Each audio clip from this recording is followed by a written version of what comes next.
All right, guys. Unfortunately, we have another story here, which is kind of humiliating for the U.S. as we keep getting terrifying new articles coming out. One that homelessness shot up 18% to 770,000 homeless Americans. Another one about the immense wealth of the billionaire class and the tech bros and how they made $1 trillion in just the last year. Right? We keep getting articles like that. Here's an article we see coming out of China. Look at this. China unveils fastest high-speed train in the world. Officials in China have debuted a new model of high-speed train, which they say could be the world's fastest when it enters commercial service. Newsweek contacted the China State Railway Group for comment via email. The CR450 bullet train prototype, which debuted in Beijing on Sunday, has a test speed of 450 kilometers, which is 280 miles per hour, authorities said, meaning it would break records already set by China for the fastest high-speed train. The CR400, which was introduced in 2017 and holds the record, operates at speeds of 350 kilometers per hour. So this is a picture of it right here. That's what it looks like. They already have bullet trains. This is just a faster bullet train. According to the China State Railway Group, the CR450 will feature a 22% reduction in overall operational resistance and a 10% decrease in weight compared to its predecessors.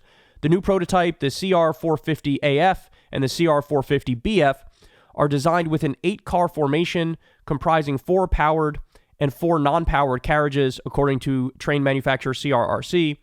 A release said the trains feature a water-cooled permanent magnet traction system and more than 4,000 sensors for real-time monitoring of key systems, including car body, high-voltage pantograph, train control, and fire detection systems. The CR450 also incorporates noise reduction technologies, lowering interior noise levels by 2 decibels and expanding passenger service space by 4% compared to earlier models. Here's what it looks like on the inside. This is what it looks like inside. An over-the-horizon system has also been used for improved emergency situation recognition. It said the new model features a design to minimize air resistance at high speeds, along with a streamlined, low-drag, sharp-nosed front, aerodynamic windshields, and lightweight materials. Though it reached test speeds of 450 kilometers an hour, authorities said the train's operating speed was 400 kilometers per hour. Has a braking response time of about 1.7 seconds. China operates the most expensive high-speed rail network in the world, with more than 24,855 miles of operational lines, according to a 2023 report. Holy cow. So, yeah, this is what China's doing. This is what they're doing. And what the fuck are we doing? I mean, look, I'll give credit where credit is due. I think Biden doing the infrastructure bill was great. I think the CHIPS Act was great. I think many elements of the IRA were great. But the fact of the matter is, we don't think big anymore. We don't think big anymore. You know, if I was running for office, I've told you guys this 1,000 times, but I'll tell you 1,000 more. My whole thing would be, we're going to be number one in the world. We want to be number one in the world when it comes to our infrastructure. So, okay, we don't have high-speed trains. They have high-speed trains. What if we decided we're going to build the best and the fastest high-speed trains, and we're going to get it done in a time span of 10 years, and we're going to build them all across this country? Our airports look like absolute garbage. They look like shit. We should be able to not only update our airports to make them look nicer, I want to have the number one airports in the world, the best airports, the most beautiful airports, places where people look forward to going instead of it being like a fucking chore. We don't think big enough. Let's fix the potholes in the roads and stuff. No, let's number one infrastructure in the world. And they're lapping us on this shit. You know, I was reading about it the other night. They are trying to do high-speed rail in California, but would you look at that? There's cost overruns and it's going slower than they expected, and they didn't get the approval in certain parts. They don't have the funding out into the future, and there's this delay and that delay, and it costs this much more than they thought, and had this problem and that problem. And it's like, what are we doing here? We used to be able to do shit in this country. We haven't done anything really big since the New Deal. And of course, defeating the Nazis, which we played a key role in, but others also had a massive role in it, Russia in particular, the UK as well. We haven't thought big since then. From 1980 and onward, from the Reagan era and onward, everything has been about privatization. Everything has been about neoliberalism. It's been Government bad, private sector good. Does it look like how's that working out? Does that look like it's true? When we have private equity taking over everything, vulture capitalists ruining everything, everything is for profit, everything is for a buck. You have whole scam industries like health insurance, for example. Does it really look like the neoliberal model of privatizing everything is the way to go as a country? When China's now building, second, third, fourth generation high-speed rail that's breaking records, and we can't even get one worse one done in California?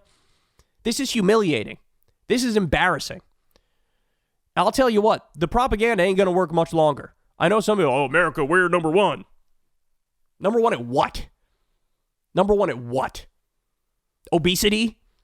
Right? Like, what are we talking about? We can do better, bro. We can do better. This has become pathetic. I mean, we were on the brink of doing something transformational. Under Biden, Build Back Better would have been truly transformational. The biggest transformation of the U.S. economy since the New Deal. It had paid family leave, childcare, universal pre-K, free community college, expanded Medicare, higher minimum wage, lowered all prescription drug prices, expanded the child tax credit. And what happened? 2 Democrats. Every Republican was against it because they're the fucking worst. And then 2 Democrats tanked the whole thing. Kyrsten Sinema and Joe Manchin. No, it's time we come back to our senses. Number one in the world, build high-speed rail everywhere, most beautiful airports in the world. We got to think bigger, bro. We got to think bigger. And look, I hate to say it, but it's true. I think one of the reasons why Trump won, and you heard this from Corin too, a friend of mine who knows better. He was like, I don't know, maybe with Elon, we'll try some cool new shit. He does the Starlink thing, and he's got Tesla, and I don't know, maybe we'll try some cool, big, new shit. No, we won't. They're robber barons. They're going to rob us blind. They're going to loot the treasury. They're going to get more tax cuts and more corporate welfare. And they're going to leave us holding the bag. So that's not going to happen. But you could see how people were duped into thinking maybe that'll happen. Where you have status quo on one side and some semblance of change on the other side. No, we need change, but the correct change, the positive change. An actual vision for the future. An actual vision to make things better.